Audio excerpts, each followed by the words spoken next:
This is my villager trading hall design. Are your villagers mad at you for slaughtering their entire population? Show them who's boss with this villager trading hall. Simply flick this lever to put the ungrateful villagers in the naughty corner. Ha, bet you wish you had Curse of Vanishing, right? And he changed his trade, whatever. This design uses a drown with a trident to quickly zombify any villagers that step out of line. It's infinitely expandable, meaning you can have a row of villagers as far as you need and you'll only need this one drown. Oh, he's not supposed to be burning. I forgot the block. Whoops.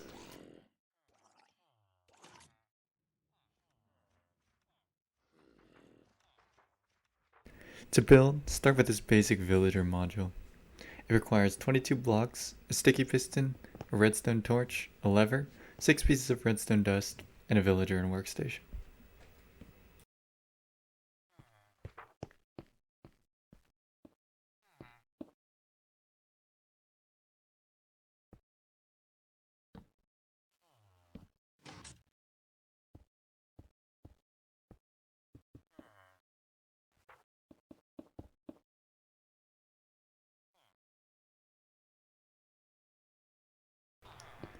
Build as many of these as you need, all in a line like this. If you're having trouble getting the villagers in, I recommend using beds and waiting for night, and then covering up all their available spawning positions and waiting for day. You'll need to remove this top block for them to sleep in the beds though.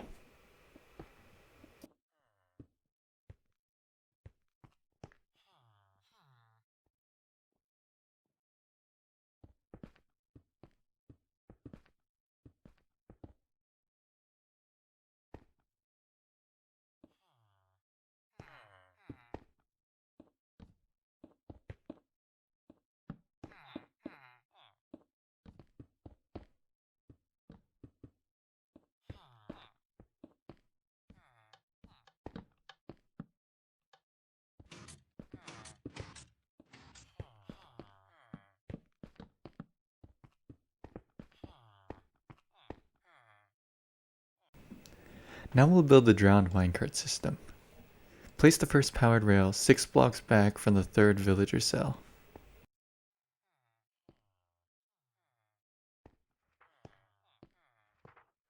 Then place a normal rail and 9 more powered rails before another normal rail and a powered rail to the side. Then the pattern of 11 powered rails before the next normal rail continues as many times as needed.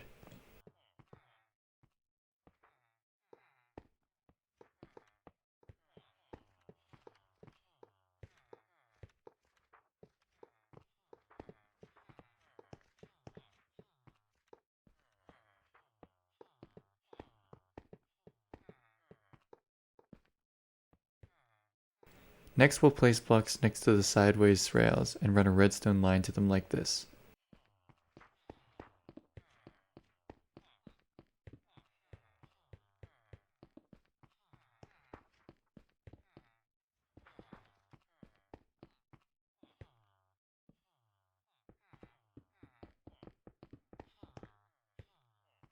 Use a repeater to boost the signal after passing each rail.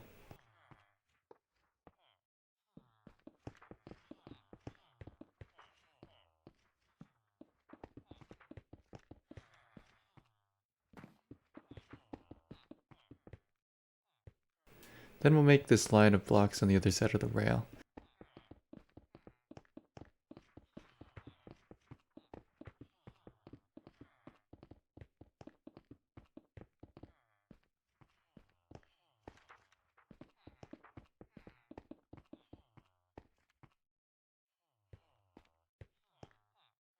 And remember to power these long lines of powered rails.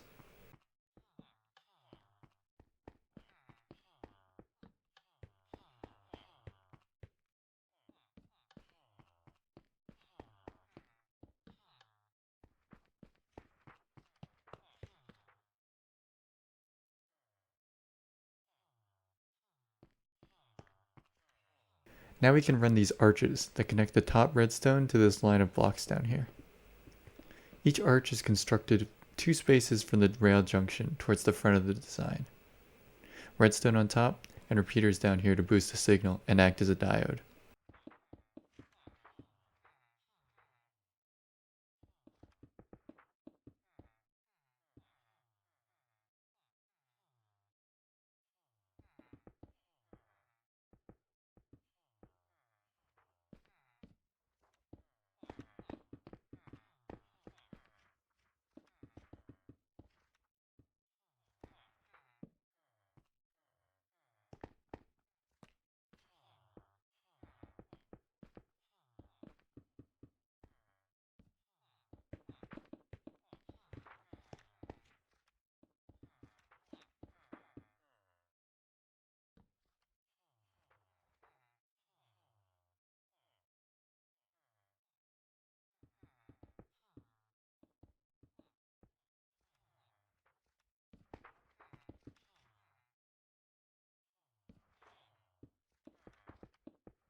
You may have noticed that your junction rails have changed direction and are pointing away from the front. This has a 50% chance of happening, so your rail might be pointing the other way, depending on which direction you're building your trading hall. We need the default state of this junction rail to point towards the unpowered rail in the front.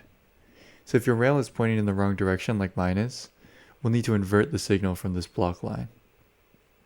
Replace this block with a slab to avoid powering the rail when the line is powered.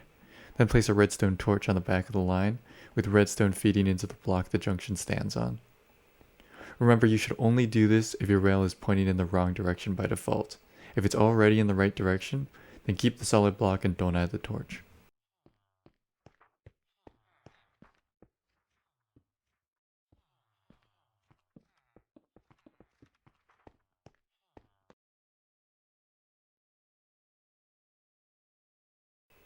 Lastly, we'll need to add repeaters on the top, just before these arches, to ensure there are no dead zones in the redstone up here.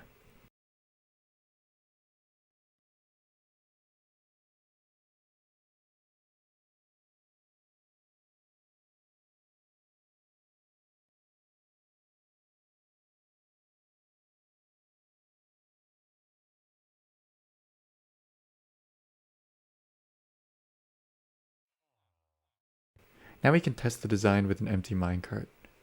Try pulling different levers and the minecart should dock next to the closest station to the lever that you pulled. You can see that I don't actually have the repeaters in this clip because I forgot to put them on the design originally. That's why we test things.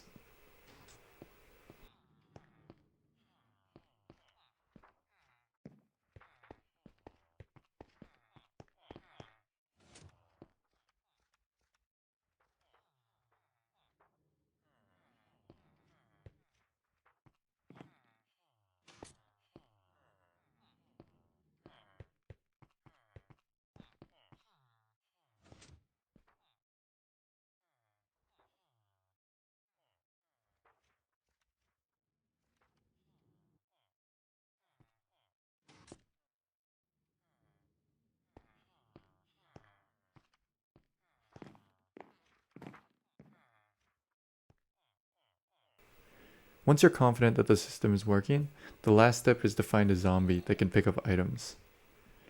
We'll need to drown him in water so we can use a trident, and then get him into a minecart.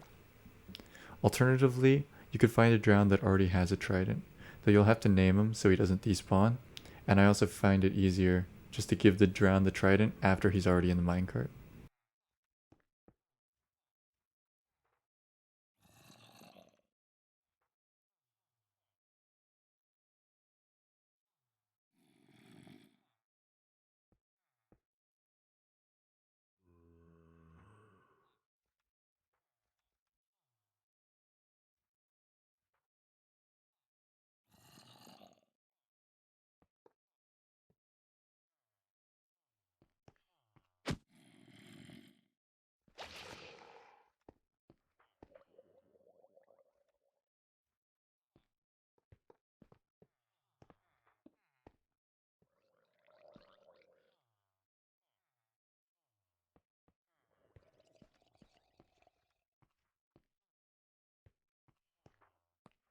Oh yeah, and don't forget to put blocks over the railway so the drown doesn't burn in the sun. You can add a hopper underneath this powered rail if you want to catch the trident if the drown dies somehow. Sometimes golems can spawn if villagers are able to talk to each other, so make sure that no villagers can talk to each other. Otherwise they will spawn golems, which will kill your drown.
A few caveats of the design. Make sure you close the door after the villagers turn into zombies to dock the drown back at the main rail. If you flick on multiple levers at once, it might not work the way you expect. Another thing of note is that if you accidentally flick one of these levers, it's possible the drown will aggro on a particular villager that you don't want to zombify, and it will ignore other villagers, even if you can see them. One way to fix this is to send the drown far enough away so he loses aggro, though I'm not sure how far you need to send him. It seems like now he's aggro on that other villager now. Another way to fix this is just to go far away and unload the chunks, and then come back, which should also reset the aggro.